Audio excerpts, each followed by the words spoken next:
Hey everyone, welcome to the Story Building Show. I am so excited to be with Blake Atwood. Blake is a nonfiction author, as well as a book coach, a developmental editor, and a ghostwriter. Thanks for being with me, Blake. Thank you, Jim. I appreciate it. I'm so excited to talk to you because honestly, you are a great editor and a great writer, but you're also one of the most knowledgeable people I know about Breaking Bad. And every time I think of that show, I'm kind of like, oh my gosh, I could go deeper and deeper on this. And let's just kind of open it up. What are some of your favorite stories? What are some stories that you really enjoy? So it feels like, well, maybe this isn't an awkward segue to talk about the fact that I was raised in the church. It's And okay. so a lot of the stories that I grew up with from the Bible, and then like one of the first books I remember having outside of the Bible having a deep impact on me was Chronicles of Narnia. Sure. And so, so we compare. I mean, the book I wrote was the Gospel according to Breaking Bad. So maybe it's Right. not surprising that I should have an appreciation for the Bible in addition to something like Breaking Bad. Um, but then after Narnia, I grew up a little bit in high school, started reading a lot of classics. And so another book I really remember having an effect on me was Tale of Two Cities, Okay. and then Well, Count of Monte Dickens. Cristo. Okay. Um, and then, let's fast forward a few years. I went to college. I was an English major, read a lot of books. I think you may appreciate this. There was definitely a time in my 20s where I had a Chuck Palahniuk fascination. So Fight Nice. Club, Nice. really appreciated his like just terse style, his storytelling. At the time was really different from anything I'd read before. Yeah, for So sure. there's kind of almost like a Breaking Bad transformation in my reading style, Right. you know. Um, and then it was in my 30s. You start to forget how old you are after a while. I don't know if you're there. I Once you're think an adult, man, I once think you have yeah. kids. Yeah. What are ages? Yeah. But in my 30s, I became really infatuated with the show and decided, okay, I'm going to write a book about this. And looking back, I had I didn't have a platform. I didn't really have the experience. I wasn't a theologian. I wasn't like a TV critic. I just wanted to write a book about something that I enjoyed. Hmm. And so I wrote it, really enjoyed the process, self published it, came out right before the last season premiered. So that Yeah. was also a weird thing to do, is to release a book before the actual show Yeah. is finished. For the ending. Yeah. Um, but then I eventually, after the show was finished, I did kind of a little rewrite at the end. Um, That's but awesome. yeah, the story, you can kind of see a thread of like, redemption and vengeance and some of the things that I gravitate toward. Yes. Um, Yes. and And so I when, appreciate that. I mean, I'm exactly the same way. Like if you take those components out of a story, I feel like you have a soap opera. oh, that's a good point. You know what I'm saying? Like Yeah. it's just the stakes kind of and it's the air is out of the bag. There it's the balloon just it's not going anywhere. Um with Breaking Bad, looking back a little bit now, kind of, and it just dawned on me now because at what we're currently doing, what we're reading now, what we're watching, even this conversation, it all kind of influences where our mind is right now. Yeah. And I've been more into the hero's journey, and now I'm kind of looking at it going, no wonder. I mean, the gospel fits hero's journey really well with the monomyth. Breaking Bad does. It's just a downward arc. It's more anti-hero focused, but every single character in that story, they're all on their own hero's Mm, journey. And it just I can see all these dots connecting and I'm kind of like, well, no wonder all of these things make a lot of sense if you start to kind of back away and look at it from an aerial perspective, like a step away perspective versus, oh, Walter White did this, or, this scene was really great. Yeah, that's all true. But backing away, you can kind of see more and more. I mean, we're just talking about stories, and a lot of it, I mean, it, the hero's journey wouldn't work, the monomyth wouldn't work if there weren't a lot of these similar you know archetypes and patterns that we see over and over and over. yeah. If you go back to the show, like when's the last time you rewatched Breaking Bad? Oh, it's been a while. And Okay. I've considered doing a rewatch just because it has been a while. And then part of me is like, I don't have that much time. There are other things I still want to watch. There's new, there's new stuff. There's new books. I have a few books that I need to read. Yeah. And then sometimes I'm like, okay, I'll just watch like the last season. And then I think, okay, I'll just watch the last two seasons. Okay, I'll just, So it's been, it's been probably a few years. And Okay. I watched all of Better Call Saul. Yeah. I thought it was good. I didn't think it was as good. Some people would disagree with me. It's so different. It's It is very more, different. it's, I mean, yeah, there's a little action here and there, but it's just so different. Yeah. It's not even, Yeah. yeah, Well, it's like one's chess and one's checkers, and yeah. whatever you want to play. One of the things that while you were reminding me about Breaking Bad is just like in writing the book, Mhm. seeing having such a deep respect for the writers of the show, Mhm. and the fact that they would always write themselves into a corner and just figure it out. Yeah. And especially like you said, every character was well defined. They all had their wants and needs. And that takes so much work. Like you know that Oh, because I do, because I have my board of bad guys. Yeah. Yeah. yeah. And I just think that that's something that like listeners can take away is that you can't just essentially copy a character from some movie. You can take echoes of it, but you have to put in the hard work to really make that character work for your book. And it can take months, if not years. Yeah. That's a good point. As you mentioned that, I wish I had a link to this off the top of my head.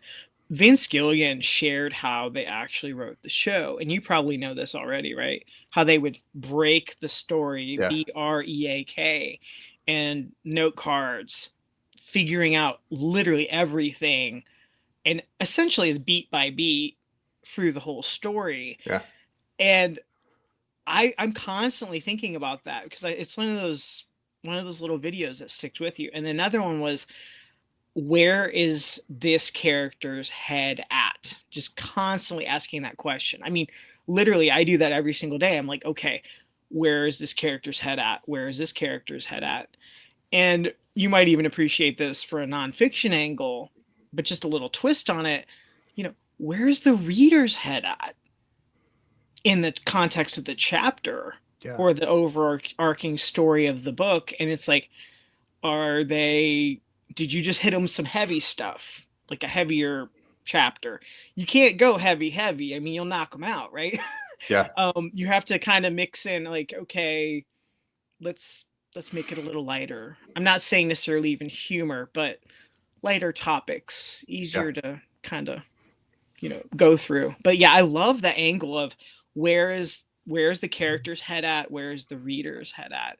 And I can't imagine, like, such a simple premise of, it was what was the original premise for Breaking Bad? It was Mr. Chips to Scarface, right? Yep. That's it. That it's never really been done, especially on TV. Yeah. Sure, it's been done in some movies, but even then it's rushed. I mean, I love The Godfather, but I'll be first to tell you that thing is rushed, and it's not just Michael. There's a whole lot of other stuff going on. A lot of people don't even get the whole descent for Michael because, Don Corleone is, Marlon Brando's so amazing. He like takes away all the power and momentum in the first movie in some ways. Yeah. So yeah, it's never been done. And is that kind of what hooked you, where you're like, whoa, this is going somewhere? I think so. I never watched Malcolm in the Middle, which is I know. Maybe I need to watch that before I go back to Breaking Bad.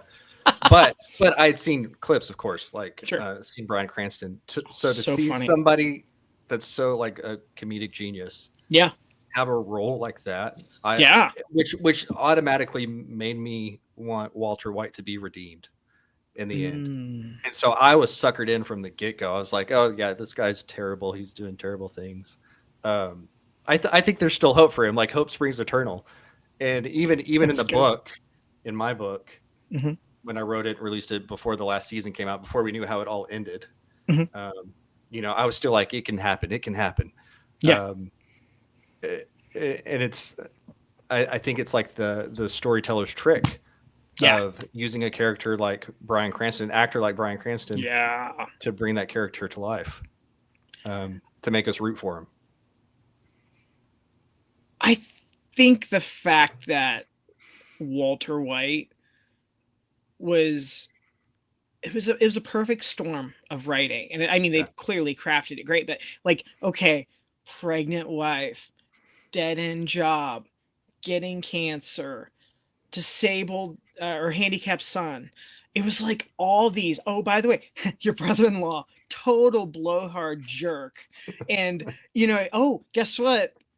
Your wife's sister, she's going to be a fly in the ointment too, just to make Yeah. And it's like you throw all those components together. It's like you're constantly cheering for him because he's been a punching bag and he's just been Yeah. devastated. So you're kind of as the audience, you're just like, hey, I'm in that spot too. I can relate empathy wise. So once you're on that ride, I mean, if you make it through the first season, you're probably cheering for Walt Yeah. through the end, no matter what, Yeah. because guess what? He's doing a lot of terrible stuff, but usually up until a certain point, the other guys are worse than him. Mm-hmm. Up until what? Maybe the second to last season, Mm-hmm. everybody's still worse than Yeah. him. So you're kind of, it's almost that expression, if you get real it's like if you're getting really dirty, eventually it's going to stick. Mm-hmm. And it's like he's kind of living in the sewer, so to speak. And now I'm thinking of Ninja Turtles, but but he was used to it, and it's like, oh, well, the ends justify the means. And Mm-hmm. anytime you get the audience kind of saying that, I guess maybe that's the writer's hook. Once the audience is like justifying it and saying, Yeah. oh, it was him or the other guy, right? And that Yeah. was literally the first real murder in the show. It was like, it's me or him. Yeah. And it's justified. Yeah. Yeah. And it was awesome. Yeah. You just made me think too of how, how well it was received, how well it was written, and the fact that they kind of birthed their own Albuquerque cinematic universe. Really Because did. the fact that they had, now I'm going to forget, 6 seasons, I think. Yep. And then a film, and then a spinoff Yep. of another 4 Yeah. seasons, 5 seasons. I think it was either 4 or 5. I can't remember on that either, but yeah. Just because the concept was so strong that they could just keep running with it. So yeah, it's impressive. yeah, that's a great point. So yeah, you need to do that rewatch. You really do. And sharing insights as you go, because I think That would be interesting. It's fascinating if writers go through it and kind of pick it apart, but like, see what they're doing. See what they're doing right there. Yep. And I mean, I know you mentioned it in the book too, and it's common knowledge now, but just with color, Mm-hmm. where the colors change and how they act and the clothing and so much like that, the subtle changes there. Yeah. But let's talk about some other stories, because if someone's not into Breaking Bad, I don't want to just keep rambling about Breaking Bad. So you've been working on nonfiction primarily for most of your career. I do remember you did publish your uncle's Western. Yeah. Which was really cool. I remember that because it's like these things stick out to me in my mind. But you did that, and that was almost 10 years ago now, wasn't it? I don't remember when that one came out. I bet it was. It may have been 10 years, which Sins of Our Fathers, I think, right? Sins of the Five Fathers. Five Fathers, okay. I didn't want to be too cliche with Sins of Our Fathers. It's okay.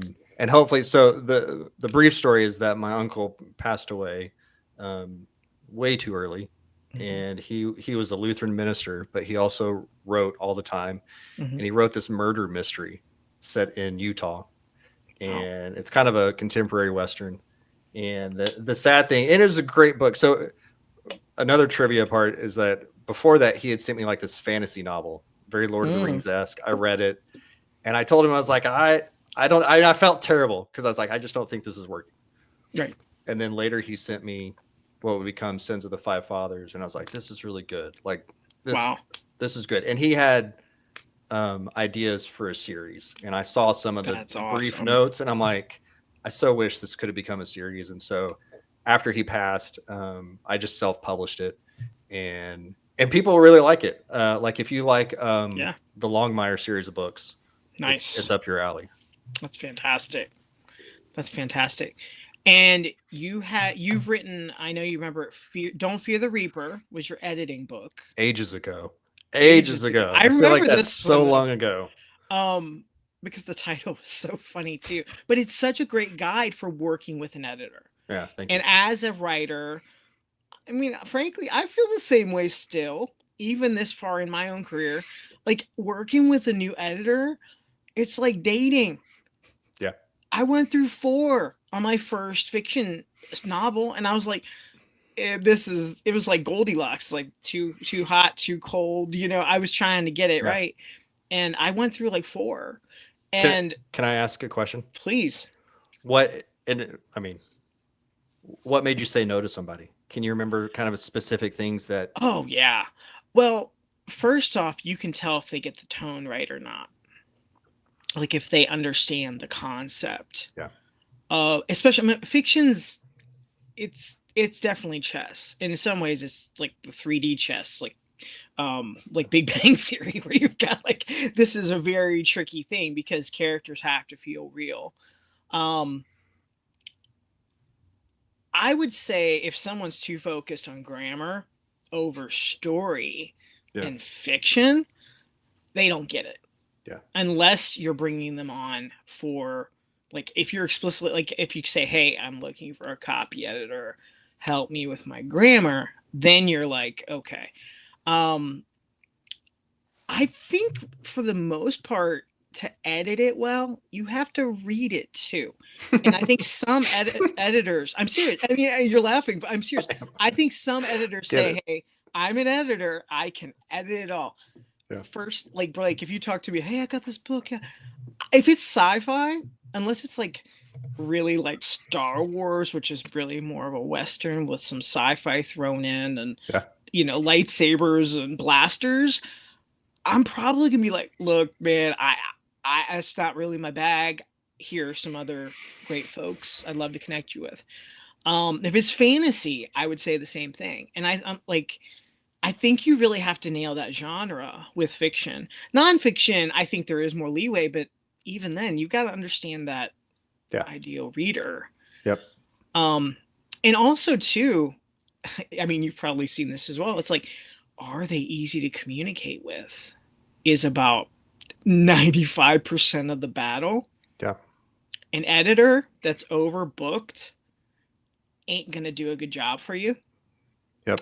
They're just gonna kind of, by default, I mean, they're already stretched, so their brain power's going every which way. Um, and I think it's hard to gauge. It's like, hey, I need more clients or whatever. But I think that's a big factor too. Like if I'm getting the vibe, like, hey, I'm one of 10 other books that you're editing right now, and I'm just gonna fly through this and be like, this is working, that's not working. Here Yeah. you go. That's probably not going to help me. But if like an editor's like, hey, actually the story's really good, but the conversations with the daughter and the father, it's they just need more work. I don't think you're treating like the daughter just doesn't sound right. And I totally was guilty of that in my 1st Mhm. Western.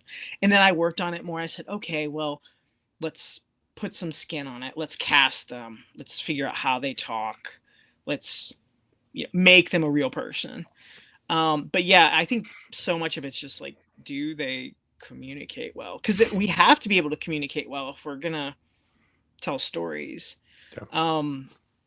Now some folks might not want that, but I did. I was like, look, I want to make this as good as I can.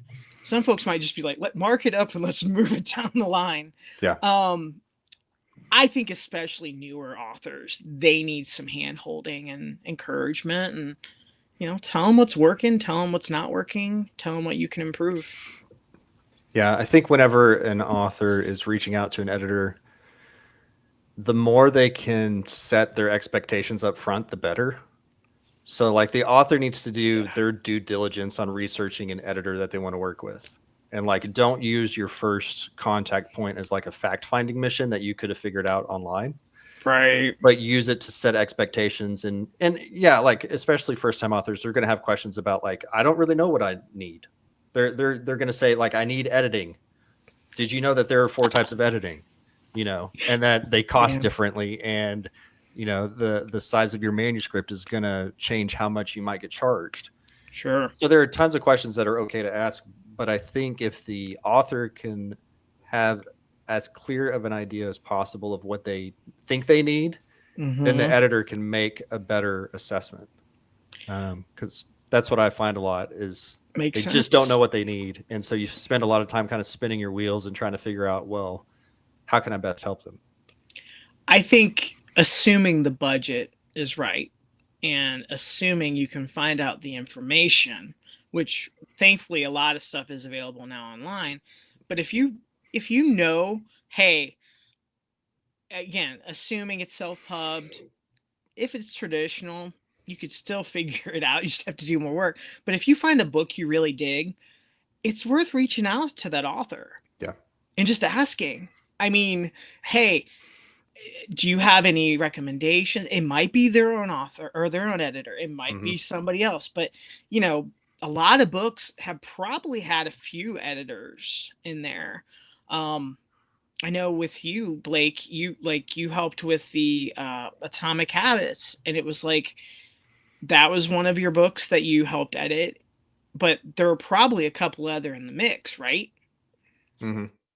And it's like it's almost like first pass, developmental, maybe another round. You know, the copy Yeah. editing, the proofreading. There's so many just different little parts in there. Like you said, figure out kind of what you need. I was thinking like, hey, you find somebody that really hit a home run in your eyes, that might be a shortcut of sorts to kind of, Yeah. especially if they did really good on a genre you already enjoy or Yep. another book you really enjoy. Um, you, you might be a little further ahead, and maybe they can do it, maybe they can't, but it feels like could it could be a good path to at least venture down. Yeah. Yeah. I would say always look at the acknowledgments and then search the people online. Follow them on LinkedIn. I feel that's Smart. an interesting question. I don't know if it's interesting. I feel like a lot of publishing people are on LinkedIn They and are. on Substack, maybe over anywhere else currently. Used to be on Um, Twitter, but I don't think as yeah, much anymore. I think there's been an exodus, an Thank you. That's exodus. good. Yeah. Sorry, that's so Well, bad. I left too, so yeah, I do think it. I think there has been. Yeah, you're right. But yeah, it's totally worth reading acknowledgments in the books that you like, or the books that you want your book to be like. Um, Yeah, and reaching out to the people that help with that and just seeing what happens because like I still get requests because I worked on Atomic Habits, that's so and awesome. if I can't help somebody I'll tell them as soon as I can, and then I will also try to give them resources, whether that's a referral to somebody else or it's the other day I referred somebody to How to Write a Book Proposal, which is a book by Michael Larson Michael that's Hyatt. really Yeah. really easy to follow for creating a proposal. So Right. And I know you recommend Jane Friedman a lot too. And she's just yes. such an amazing resource.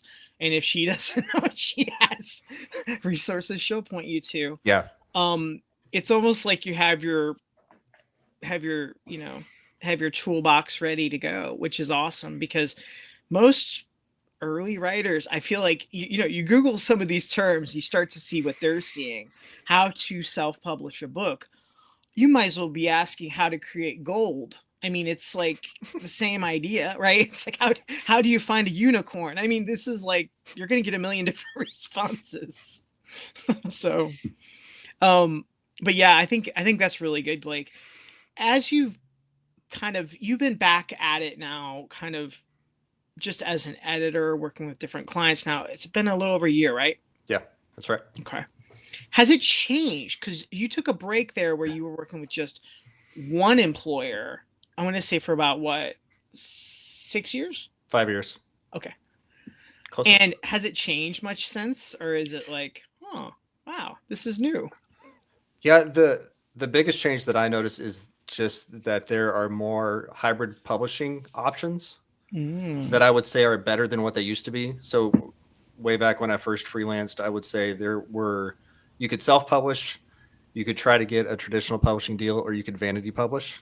mhm. And it seems like there are more options in the middle that I would say are um, accessible to more people, just in both in terms of price and in terms of like the That makes quality of product sense. that you get after the fact. And so I've worked, I can't say I've worked like directly with hybrid publishers, but I have referred some of my clients to hybrid publishers, and they've had um, really good experiences.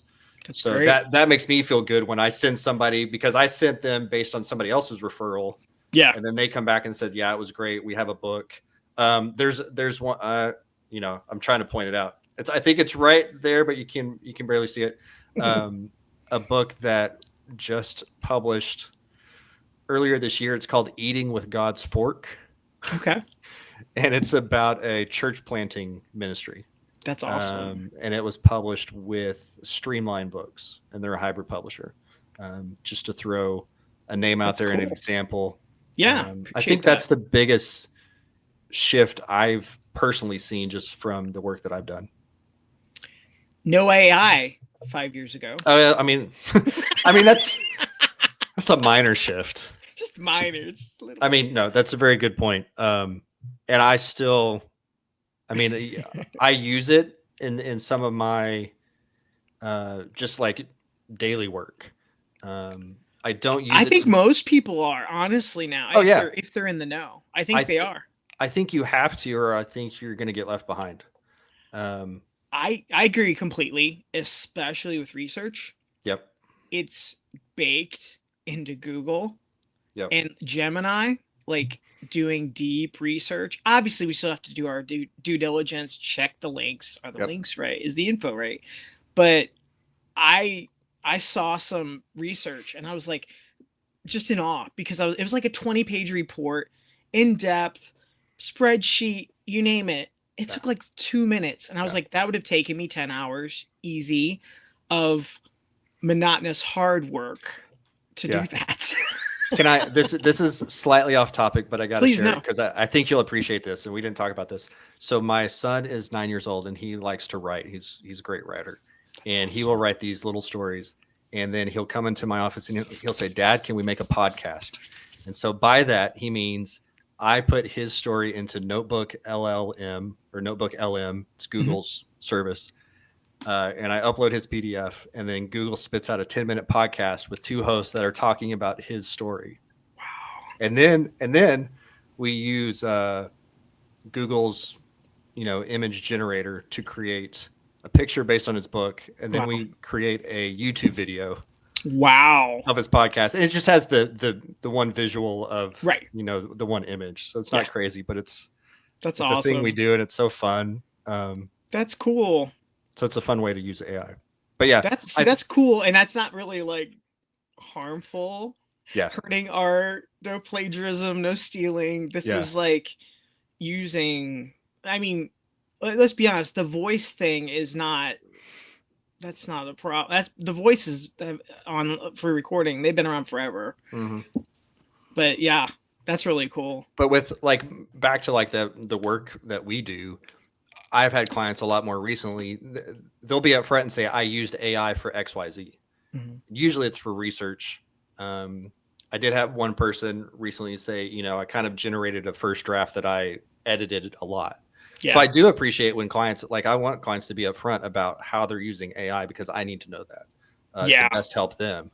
But I think it's also on us as like editors and people and professionals in publishing to understand how AI can be used to create what we create, because it's being used all the time. I think it's such a moving target Yeah. where it used to be Wikipedia, kind of Mm, like a very generic, bland Wikipedia. yeah. And then you go back, you ask a specific prompt, and all of a sudden you're like, and this is really actually pretty good. Yeah. And yeah, it's I think it'll never really replace writers, but I think there is a challenge where it's going to mean there's a lot more competition. Yeah. I mean, it's already really hard. I think it's going to make it more competitive, especially if you're writing. So I think the quality, hopefully from humans, that will improve because it will stand out more if it's good quality Mm-hmm. versus if we're going to say most of the AI is mediocre or subpar, but it's flooding all of the known book venues, like the Amazons and Yeah. Barnes and Noble. I think readers are going to get more selective, and I used to think it was kind of silly where it's like get on a register and be like, I did not use AI, and it's like it was a listing. Have you heard about this, Yeah, Blake? yeah, yeah. I used to thought it was pretty silly. I was like, I think that's kind of silly to put that on there, but I think it's going to it's going to become more and more normal where they're going to be like, look, this has been certified as non-AI with the books. I think I could see that coming, especially with Amazon. If they get returns or negative feedback or whatever, that's going to be the very next step because you already have to check and say whether or not you have used it. I think it's just going to kind of continue to go there. But now with nonfiction books, you write or you basically work on business books, self-help, productivity, faith, obviously. Um, do you have a different approach, or does it kind of pretty consistent throughout? When you're like, okay, hey, all right, I'm gonna go and do a developmental edit on this new manuscript. Like, what are you kind of coming in like? Just your general approach. Yeah. I don't have a process, I and respect this. I do, because each time's different, right? it's so dependent on the client and what they bring to you, and so I try to be very open. But I do know when I start reading material, I can kind of see a shape form, and you always have to actually. So I have a newsletter. This is my plug Go because ahead. I Think of just a good wrote. one. Yeah, blakeatwood.com. You can sign up there. I Mm-hmm. send it every week. It's very short. It's like 300 words or less or fewer. You caught yourself. I always do. I hate that one. I hate less and fewer. Me too. I botch that a lot. So I just wrote a draft this morning that speaks to what we're talking about in terms of um, when I'm working on developmental edit. You always have to keep the wants of the author and the needs of the reader in mind. And Ooh, that's good. as the editor, you're always on the reader's side, and sometimes that means difficult conversations with the author. Yeah, Um, that's a good point. so when I'm reading something, if I think what the author has written is good, it's making sense, I'm following. Um, there aren't any warning signs going, warning klaxons. No Klaxons? bells, no No, yeah, flags. Yeah, there's, no, right. but when I get to a certain line or I find myself like zoning out, I'm like, Sure. oh, that's a problem. I'm Like, okay, bored. let's Yeah, figure out what this little piece, what's wrong with this. right. And sometimes it is, as minuscule as looking at a sentence, but sometimes it's like, oh, we got to take that whole chapter out. This doesn't make sense here. Let's see. Let's maybe not cut this, but let's save this and see if it works later. So it's a bunch of a shuffling. It feels like putting a puzzle together, sometimes backwards, sometimes without a box. Go ahead. Right. And that totally makes sense, but let's boil it down. Literally, if you're getting bored, if you're zoning out, if that inner voice is like, whoa, pump the brakes, something's off. Yeah. I think that's a huge part right there because again, who are you fighting for? Really the reader. You Yep. obviously want the author to have the best book they can possibly have, but you're kind of in that reader's seat right there and you're like, whoa, there's a big pothole. Yeah, The exactly. car was kind of going off the Yep. road there. I think that right there, Blake, that's a huge one, and it probably can't be emphasized enough because some of these especially length. I know you've mentioned this before, even with like Atomic Habits. Length of chapters can be a big one. Mm-hmm. And depending on the reader and what you're wanting that reader's experience to be, even as in a fiction, I mean, it's totally different if a chapter's 2 pages versus 10 or 15. It's not even comparable in Yeah. spacing and paragraphs. I mean, holy moly, that's totally different experiences. Yeah. Um, yeah, I was going to say something It's all right. and it flew away. I'm sure you've experienced that. I mean, all the many, many books behind you where you're like, you know what? I'm not digging this. I don't have the mental energy to read this. But if it was a shorter chapter, Mm-hmm. I think there's a momentum aspect personally. I'm falling in love more and more with the shorter chapters. And I'm not saying that in a, I might be being lazy. I don't know. Maybe it's energy conservation. Let's call it that. Um, I think if you can say it in 1 or 2 pages, that's usually the way to go versus the Yeah. the 10 pages or whatever. Yeah. um Unless it's really compelling, then it's obviously needed. So but I really appreciate that. Like, I don't really have a process. I'm just kind of what's pulling me away. Mm-hmm. That makes sense. What about, is book coaching essentially not that far off from your developmental editing Yeah. process? Yeah. Not too far. Um, I've sometimes said my business card should read literary therapist Oh gosh, yeah. because the book coach is like half, I let's know. talk about the content, and then it's half, yeah, you can do this. People are going to care Let's because talk about your I fears.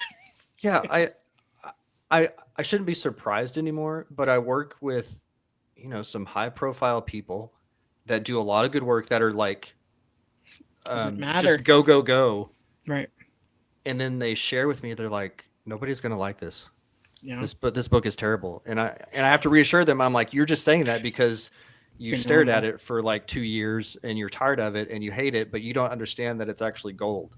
You know That's that it's great. it's going to be really good, and so I'm there as encouragement, um, and I really do enjoy that, which I kind of find funny because, like Jim, I'm You're pretty quiet. probably an introvert.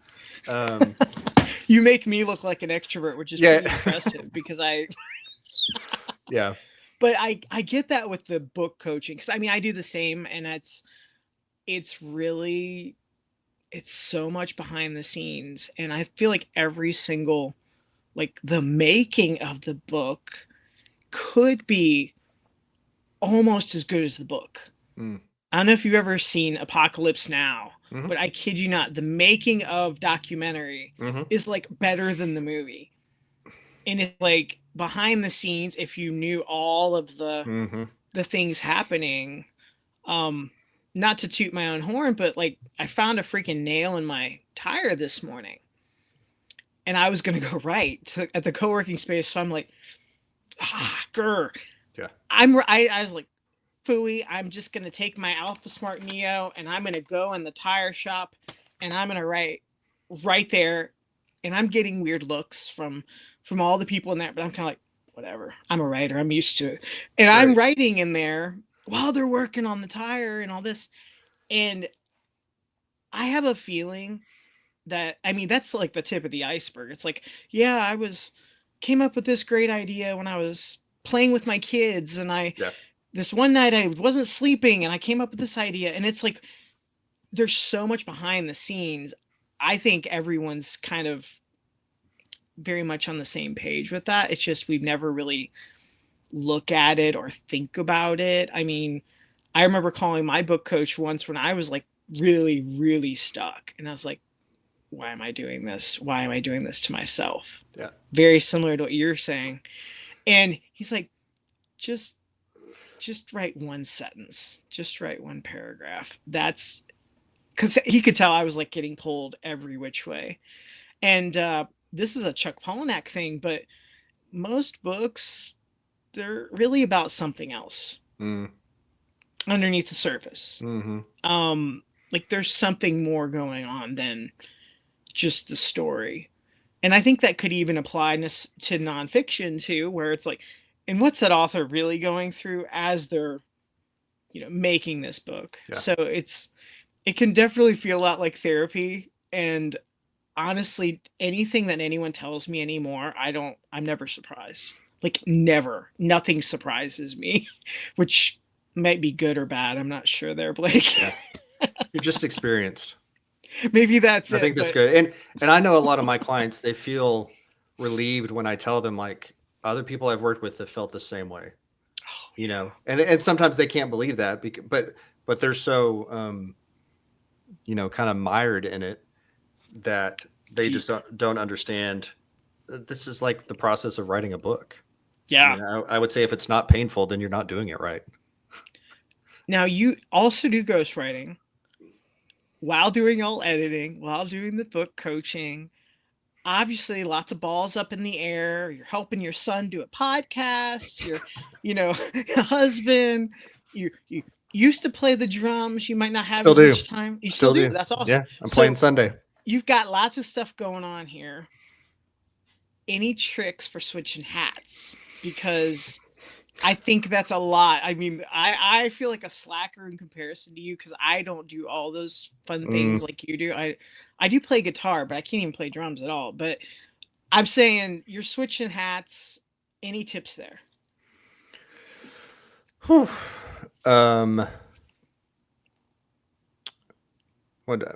What's my tip?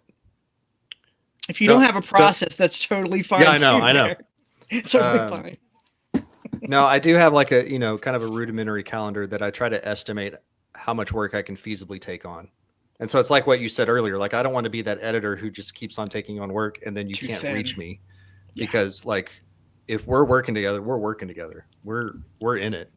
And so right now, you could argue that I have 4 projects, but they're all at different stages. And I think the hardest part about my job is just figuring out the timing, because the timing always shifts as well. Because Sure. my life happens, the client's life happens. Projects, yeah. Especially when you involve, maybe I shouldn't say especially, but when you involve traditional publishers, sometimes timelines can move. I bet. So I've gotten better at trying to estimate how many months I'll need per project. Let's put it that way. And you always have stuff on the back burner. You're like, oh, well, I'm just diving into this over here or diving that over there and roll with it. I tend to take on like maybe one big ghostwriting project a year. And then lately it's been developmental projects. And then like I just started work on a book proposal for a memoir, not my memoir, Right. but for a client. So I really do like the variety of it. And I think that helps too. Yeah. Because that's true.